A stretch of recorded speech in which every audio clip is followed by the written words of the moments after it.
जो परेशान है, आखिर वह इतना परेशान क्यों है? परेशानी खत्म क्यों नहीं होती? श्री कृष्ण क्या कहते हैं? भाग 1। परेशानी का पहला सवाल, क्यों होता है मनुष्य दुखी? तू परेशान क्यों है? एक सवाल जो हर इंसान अपने दिल में पूछता है, हर रोज हर हाल में, लेकिन उत्तर नहीं मिलता। आज हम जानेंगे श्री कृष्ण के माध्यम से कि परेशानी आती क्यों है और वो जाती क्यों नहीं। शुरुआत उस युद्ध भूमि से। स्थान कुरुक्षेत्र। रणभूमि पर खड़ा अर्जुन जीवन की सबसे बड़ी उलझन में था। हे केशव, मेरे हाथ कांप रहे हैं, मन भ्रमित है, मैं अपने ही स्वजनों को कैसे मारूं? यह सिर्फ अर्जुन की नहीं, हम सबकी कहानी है।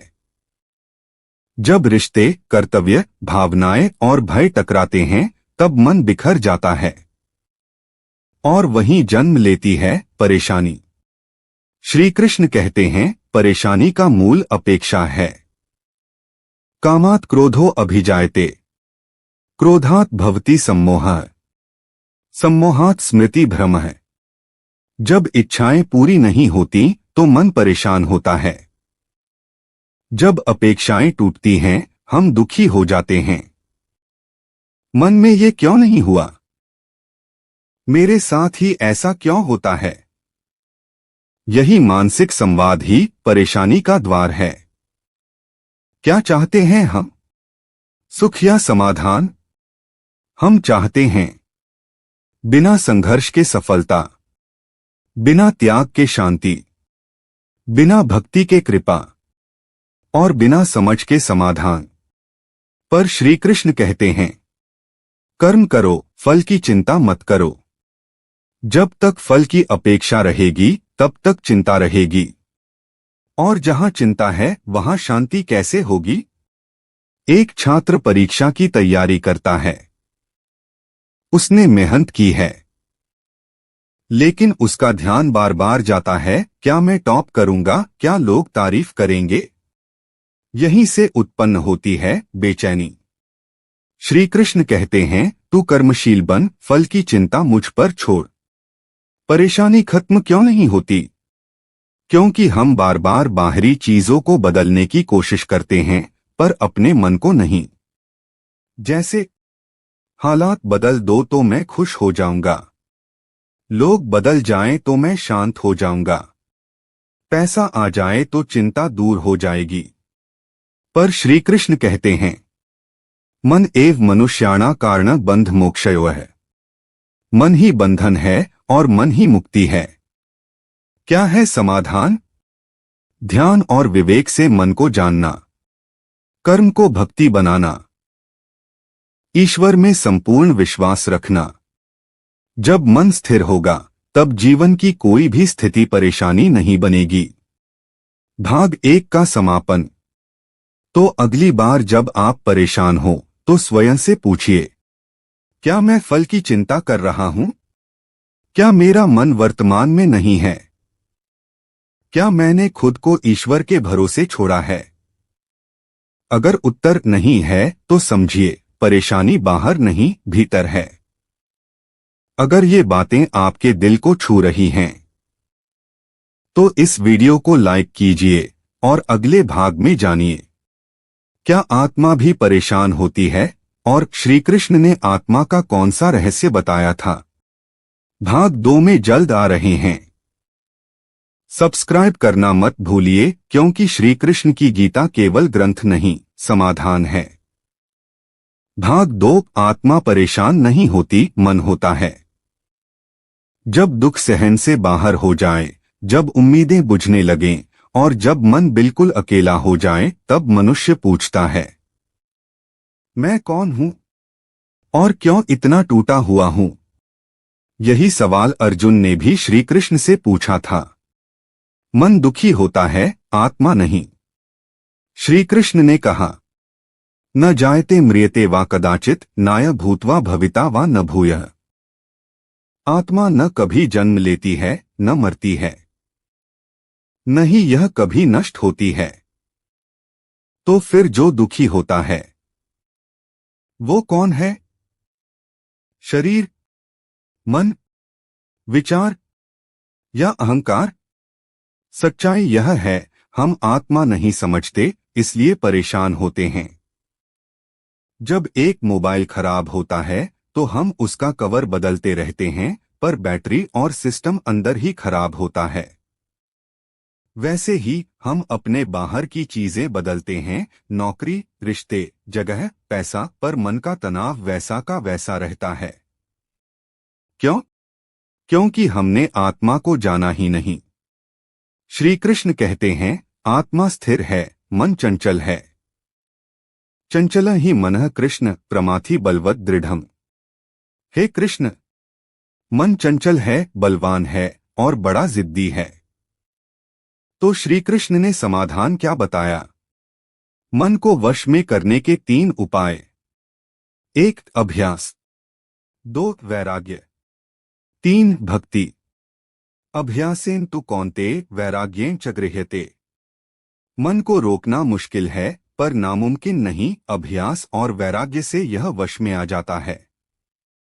रियल लाइफ दृश्य। एक युवा लड़का अपने जीवन से निराश होकर घर छोड़ देता है। मन में केवल एक आवाज, मैं किसी लायक नहीं हूं। वो साधु से मिलता है। साधु कहते हैं, तू अपना मन मत सुन, तू अपनी आत्मा को सुन। मन कहता है तू टूटा है। आत्मा कहती है तू पूर्ण है। अहंकार परेशानी का गुप्त जड़। हम सोचते हैं, मुझे ये मिलना चाहिए था, मुझे वो नहीं मिला, मेरे साथ ऐसा क्यों हुआ? यह मैं ही तो परेशानी की जड़ है। श्री कृष्ण कहते हैं, अहंकार, क्रोध, लोभ ये नरक के द्वार हैं। जब मैं हट जाता है तब प्रेम, शांति और समाधान प्रवेश करते हैं। भगवान से जुड़ो, फिर मन शांत होगा। श्री कृष्ण कहते हैं, अनन्य चिंतयन्तो मां ये जनाः पर्युपास्ते तेषां नित्याभियुक्ताना योगक्षेमा वहाम्यहम्। जो मेरी भक्ति में लीन रहते हैं, मैं उनका योग और क्षेम करता हूं। तू मुझ में समा जा, फिर मैं ही तेरी चिंता करूंगा। परेशानी क्यों जाती नहीं?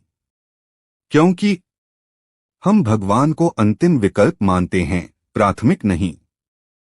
हम मन को शासक मानते हैं, सेवक नहीं। हम स्थायी सुख को क्षणिक चीजों में खोजते हैं। इसलिए श्री कृष्ण कहते हैं, जब तू खुद को जानेगा तो परेशानी भाग जाएगी। भाग 2 का समापन।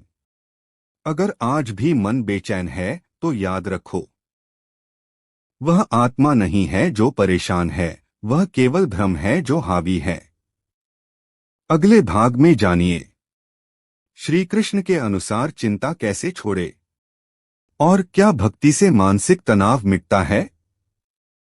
लाइक, सब्सक्राइब और बेल आइकन जरूर दबाएं, क्योंकि गीता की हर पंक्ति में जीवन का समाधान छिपा है।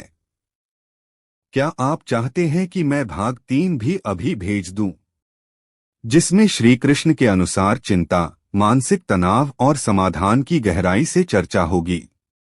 भाग 3, चिंता क्यों करते हो? चिंता ही तो दुख का द्वार है।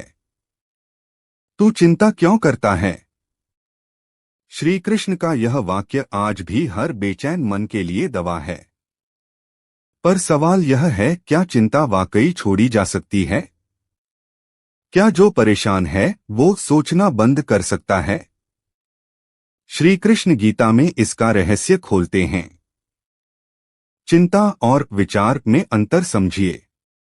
विचार समाधान खोजता है, चिंता डर फैलाता है। कल क्या होगा?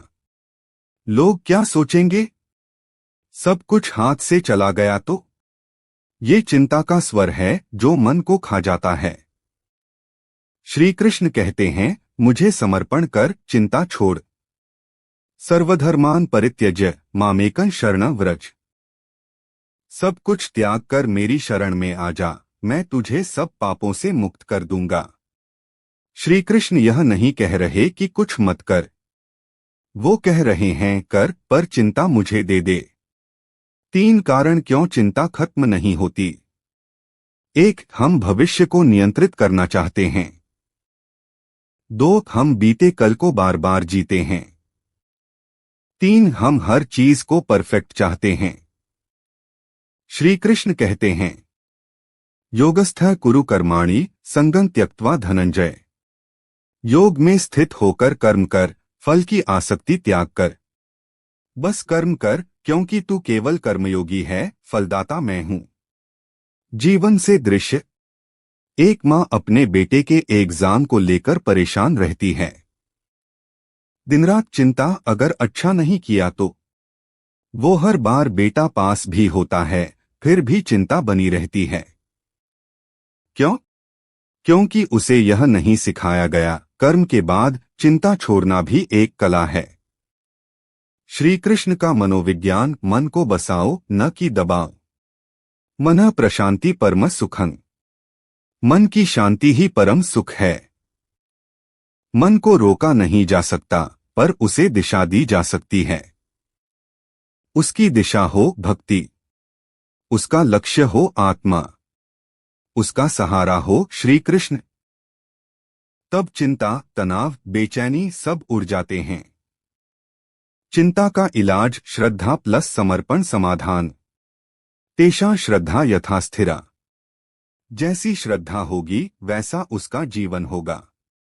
श्रद्धा का अर्थ है भगवान की योजना पर भरोसा। समर्पण का अर्थ है खुद को छोटी सोच से मुक्त करना। हे कृष्ण, मैं नहीं जानता क्या होगा, पर मुझे भरोसा है तू है। भक्ति से डर मिटता है, चिंता गलती है। मां शुचः तू शोक मत कर। श्री कृष्ण का अंतिम वाक्य। यही सबसे बड़ी मानसिक चिकित्सा है। जो मनुष्य भगवान पर पूर्ण विश्वास करता है वह भविष्य की चिंता नहीं करता, क्योंकि उसे पता है मेरे जीवन की नाव अब श्री कृष्ण के हाथों में है। भाग 3 का समापन। अगर आप परेशान हैं तो ये याद रखें, आप अकेले नहीं हैं, भगवान आपके साथ हैं। आप अक्षम नहीं हैं, आपके पास कर्म करने की शक्ति है। और आप अभाग्यशाली नहीं हैं, क्योंकि श्री कृष्ण आपकी नाव खींच रहे हैं। अगले भाग में जानिए श्री कृष्ण के अनुसार निष्काम कर्म क्या है और माया और मोह से कैसे निकले जो हर समय हमें बांधते हैं। सब्सक्राइब कीजिए और जरूर बताइए कि क्या श्री कृष्ण की ये बातें आपके मन को शांति दे रही हैं। क्या अगला भाग, भाग 4 अभी भेज दूं, जहां मोह, माया, आत्मा का बंधन और निष्काम कर्म की गहराई से व्याख्या होगी। भाग 4 मोह, माया और बंधन, दुख का असली कारण क्या है। धीमा, रहस्यमय, गहराई भरा। मैं बांध चुका हूं खुद को इन रिश्तों से, इच्छाओं से और डर से। अब तो सांस भी खुद की नहीं लगती। क्यों? क्योंकि इंसान बाहर से बंधा नहीं होता, वो अपने मन के भीतर से बंध जाता है। और इस बंधन का नाम है मोह। क्या है मोह? मोह जो चीज मेरी है वो अगर छिन जाए तो मैं टूट जाऊं। मोह बिना इसके मैं अधूरा हूं। श्री कृष्ण कहते हैं, मोह एव बंधनम। मोह ही बंधन है। मोह जितना गहराता है दुख उतना ही बढ़ता है। माया क्या है? माया वह जो है नहीं पर दिखती है। जैसे पैसा स्थायी नहीं, पर हम उसी में सुख ढूंढते हैं। शरीर नश्वर है, पर हम उसी को मैं मान लेते हैं। पद, प्रतिष्ठा, रिश्ते ये सब बदल सकते हैं, पर हम इन्हें पकड़कर बैठे रहते हैं। त्रिगुणमयी माया, सत्व, रज, तम। प्रकृति 3 गुणों से बनी है, सत्व, रज, तम, और ये मनुष्य को बांधते हैं। श्री कृष्ण कहते हैं, मोह से मुक्ति ही मोक्ष है। नहि ज्ञानेन सदृशं पवित्रमेव विद्यते। ज्ञान से बढ़कर कोई पवित्र चीज नहीं है। और वह ज्ञान क्या है? मैं शरीर नहीं, आत्मा हूं। मेरा कुछ नहीं है, सब कुछ उसी का है। जो गया वह कभी मेरा था ही नहीं। जब तूने कुछ लेकर नहीं आया तो तूने क्या खोया? 3 बंधन जो हमें सताते हैं। 1 मोह का बंधन, मुझे ये चाहिए ही चाहिए। 2 अहंकार का बंधन, मेरे बिना कुछ नहीं हो सकता। 3 अपेक्षाओं का बंधन, लोग मुझे समझें, सराहें, निभाएं। इनसे मुक्ति, मन की आजादी। और यही है परेशानी का अंत। एक आधुनिक दृश्य। एक सफल बिजनेसमैन सब कुछ खो देता है, कंपनी, पैसा, सम्मान। वह डिप्रेशन में चला जाता है। वह एक साधु से पूछता है, मुझे सब कुछ चाहिए था और अब कुछ नहीं है। साधु मुस्कराते हैं। जिसे तू सब कुछ कह रहा था वो कभी तेरा था ही नहीं। तू सिर्फ कर्म का अधिकारी था, स्वामित्व का नहीं। अब सवाल आता है, तो फिर हम करें क्या? श्री कृष्ण उत्तर देते हैं, निष्काम कर्म। कर्मण्येवाधिकारस्ते मा फलेषु कदाचन। तुझे केवल कर्म करने का अधिकार है, फल की चिंता मत कर। क्या है निष्काम कर्म? 1 कर्म करो पूरी निष्ठा से। 2 फल की अपेक्षा मत रखो, वो भगवान के ऊपर छोड़ दो। 3 कर्म को पूजा मानो, सेवा भाव से। जो तू कर रहा है उसे श्री कृष्ण के चरणों में समर्पित कर दे, बस फिर वो तेरा कर्म नहीं, तेरा योग बन जाएगा। क्यों जरूरी है यह भावना? क्योंकि जब हम फल के पीछे भागते हैं तब हमें डर सताता है, तनाव बढ़ता है, ईर्ष्या जन्म लेती है और हार का डर हमें रोक देता है। पर जब हम निष्काम भाव से कर्म करते हैं, हम केवल कर्म में मग्न रहते हैं। न डर होता है, न पछतावा। फिर मोह कैसे छूटे? मद्भावा आगत है। जो मुझे समझ गया वह मेरे जैसा हो गया। हर चीज को ईश्वर की दृष्टि से देखो। न कोई तुम्हारा है न पराया, सब ईश्वर का है। तू जो कर रहा है उसका केंद्र मैं नहीं, वह होना चाहिए। भाग 4 का समापन। अगर तुम्हें कोई बात बार बार परेशान कर रही है तो समझ लो तुमने उसे पकड़ रखा है। माया पकड़ती नहीं है, हम उसे छोड़ना नहीं चाहते। अगले भाग में जानिए, श्री कृष्ण के अंतिम संदेश, क्या पूर्ण मुक्ति संभव है? क्या वास्तव में जीवन बिना परेशानी के हो सकता है? और क्या गीता केवल युद्ध की कथा है या जीवन का विज्ञान? सब्सक्राइब कीजिए और आने वाले अंतिम भाग 5 को जरूर सुनिए, क्योंकि अब आने वाला है सबसे गहरा सत्य। क्या अंतिम भाग 5 अभी भेजूं? जिसमें श्री कृष्ण की अंतिम शिक्षाएं, आत्मा की मुक्ति और जीवन का सार बताया जाएगा। भाग 5, श्री कृष्ण की अंतिम शिक्षा, जब तू समझ गया तब सब शांत हो गया। बैकग्राउंड म्यूजिक शांत, दिव्य, मुक्तिदायक। क्या कोई जीवन ऐसा भी हो सकता है जहां कोई चिंता न हो? क्या कोई मन ऐसा हो सकता है जहां शांति स्थायी रहे? क्या कोई रास्ता ऐसा है जहां परेशानियां हमारे पास पहुंच ही न सकें? श्री कृष्ण कहते हैं, हाँ, यह सब संभव है, पर उसके लिए तुझे खुद को बदलना होगा। श्री कृष्ण का अंतिम उपदेश, समर्पण। सर्वधर्मान परित्यज्य मामेकं शरणं व्रज। सब धर्मों यानी सब सोचों, सब मान्यताओं को त्याग कर केवल मेरी शरण में आ जा।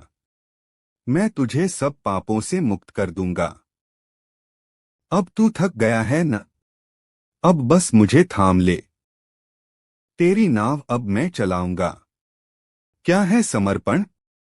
मैं जानता हूं, पर अब मैं पूछना छोड़ देता हूं। मैं कर सकता हूं, पर अब मैं खुद को तेरे हवाले करता हूं। मैं चलता था अकेले, अब तू मेरी राह बन जा। हे कृष्ण, तू अब मेरा पथ है, तू ही मेरा लक्ष्य है। जीवन की 3 अवस्था श्री कृष्ण की दृष्टि से। 1 भ्रम अज्ञान। मैं शरीर हूं, मेरा परिवार, मेरी चीजें, मेरा अहंकार ही सब कुछ है। 2 जागृति ज्ञान। मैं आत्मा हूं, यह सब नश्वर है, मेरा कुछ भी नहीं। 3 समर्पण भक्ति। अब मैं हर चीज को ईश्वर को समर्पित करता हूं, हर दुख, हर सुख, हर कर्म। जब तीसरी अवस्था आती है तभी सच्ची शांति मिलती है। अर्जुन का परिवर्तन हम सबका लक्ष्य। अर्जुन युद्ध के आरंभ में कांप रहा था, लेकिन अंत में क्या कहता है? नष्टो मोह स्मृतिर्लब्धा त्वत्प्रसादान्मयाच्युत। मेरा मोह नष्ट हो गया है, मुझे स्मृति वापस मिल गई है, अब मैं युद्ध करूंगा। यही है श्री कृष्ण की शिक्षा का प्रभाव। मन से मोह हटता है और आत्मा की ज्योति जगती है। क्या हम परेशानियों से हमेशा मुक्त रह सकते हैं? नहीं, जीवन में चुनौतियां आएंगी। पर श्री कृष्ण कहते हैं, दुखेष्व अनुद्विग्नमनाः सुखेषु विगतस्पृहः। जो दुख में विचलित न हो और सुख में लिप्त न हो, वही योगी है। जीवन होगा वही, पर देखने का दृष्टिकोण बदल जाएगा। परेशानी खत्म कब होती है? जब मन अब भगवान पर विश्वास करता है, जब आत्मा अब फल की चिंता छोड़ती है, जब जीवन एक भक्ति बन जाता है, केवल कर्म नहीं। जिस दिन तू स्वयं को श्री कृष्ण को समर्पित कर देगा, उस दिन तेरा मन मुक्त हो जाएगा। श्री कृष्ण का जीवन सार। कर्म कर पर फल भगवान को दे। भक्ति कर पर शर्तों के साथ नहीं। दुनिया में रह पर मोह से नहीं। रिश्ते निभा पर अपेक्षा से नहीं। स्वयं को जान, फिर ही तू परम सत्य को जान पाएगा। पूरे विषय का समापन। जो परेशान है वो खुद से दूर हो गया है। जो परेशानी खत्म करना चाहता है, उसे खुद के भीतर श्री कृष्ण को जगाना होगा। क्योंकि श्री कृष्ण कोई बाहर की मूर्ति नहीं, वो भीतर की चेतना है। वो जो मन को जीतना सिखाएं, आत्मा को जगाएं और जीवन को दिशा दें। अगर ये 5 भागों की यात्रा आपके मन को शांति दे गई है, तो कृपया इसे औरों तक पहुंचाइए। वीडियो को लाइक, कमेंट और शेयर करें। चैनल को सब्सक्राइब करें, क्योंकि यहाँ हर विषय पर मिलेगा समाधान श्रीमद् भगवद गीता के माध्यम से। श्री कृष्ण आपके जीवन से हर चिंता, हर भ्रम, हर दुख को मिटाएं और आपके अंतर्मन में सिर्फ शांति और समाधान जगाएं। हर बात का उत्तर बाहर नहीं, श्री कृष्ण के भीतर है। जय श्री कृष्णा।